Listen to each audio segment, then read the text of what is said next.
I'm an astrophysicist at a major university. Science is my life. But when I hear somebody somberly intone, "science says," or "follow the science," I get very nervous. Science doesn't belong to any ideology. Science is the never-ending search for new knowledge. That's what science means in Latin, by the way, knowledge. Not wisdom, not morality, not social policy. Knowledge. What we do with that knowledge is where wisdom, morality, and social policy enter the picture. Knowledge, it turns out, isn't so easy to come by. And sometimes what we think we know for certain, the Earth sure does look flat when we're standing on it, turns out not to be so certain. Of course I trust in basic scientific truths, those things for which there is overwhelming evidence, like, say, gravity, even that humans play a role in the warming of the planet. But scientists, even the best ones, can get things wrong. The brilliant astrophysicist Sir Fred Hoyle believed the universe existed in a steady state forever and had no beginning. But his view, once held sacrosanct by all astrophysicists, no longer holds. It's been superseded by the Big Bang theory that the universe had a beginning and is still expanding. In the 20th century, some of the most respected scientists in the world, including Nobel Prize winners, believed in eugenics, the reprehensible idea that the human race could be improved by selective breeding. The National Academy of Sciences, the American Medical Association, and the Rockefeller Foundation supported it. By the middle of the century, it had been thoroughly rejected as quackery. No reputable scientist would have anything to do with this idea. So, we all need to get over this notion that just because someone, be it a politician, a bureaucrat, or even a scientist, employs the phrase "science says," means whatever they're saying is right. It might be right, but it might also be wrong.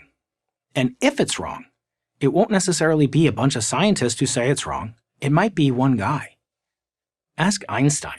100 scientists wrote a book explaining why his theory of relativity was wrong. He quipped, "If I were wrong, then one would have been enough." It takes a lot to convince scientists to accept a new theory, especially if that new theory refutes what they had always believed. In some cases, what they'd staked their entire careers on. As Richard Feynman, one of the most eminent physicists of the 20th century, famously said, "Science is the belief in the ignorance of experts." What Feynman is saying is that a good scientist should always maintain a healthy amount of skepticism. Science is by its nature provisional. Science would stagnate if we merely accepted proclamations of past authorities. So how do we do good science? This is not a new question. Since the 17th century, scientists have employed the so-called scientific method to guide their work. It's not a perfect guide by any means, but it's pretty darn good. The method involves 1. Formulating a theory. 2. Predicting the evidence that should be found if the theory is true. 3. Collecting data. 4. Analyzing the data. 5. Refining the theory and presenting evidence to other experts. The philosopher Karl Popper added one more item to this list. Popper said a subject is scientific if and only if it can be falsified. In other words, if your theory can't be tested, if it can't be proven wrong, it's probably not good science. This is just one reason why we have to be very careful about putting too much faith in models. They often can't be tested. Models are predictions of the future based on current data. They can easily get things wrong. First of all, the future, in case you hadn't noticed, is very hard to predict. And the further out you go into the future, the less secure the prediction. Second, the data may be incomplete or even erroneous.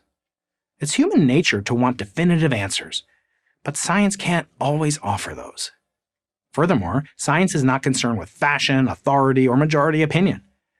Case closed is not a scientific expression. Science is never closed. If it was closed after Newton, you'd never have Einstein. Science has to be, first and always, about pursuing knowledge, not about advancing a social agenda, no matter how noble it might be. Science has no political party. Of course, politicians should use the best available science to help them make informed decisions.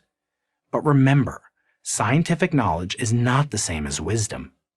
As the saying goes, knowledge is knowing a tomato is a fruit. Wisdom is knowing not to put it in a fruit salad. So let's continue to look to science for knowledge we can use to improve the world. But let's not fool ourselves that science has all the answers to all our problems. It doesn't. That's one bit of wisdom this scientist can give you. I'm Brian Keating, professor of physics at the University of California, San Diego, and author of Losing the Nobel Prize for Prager University.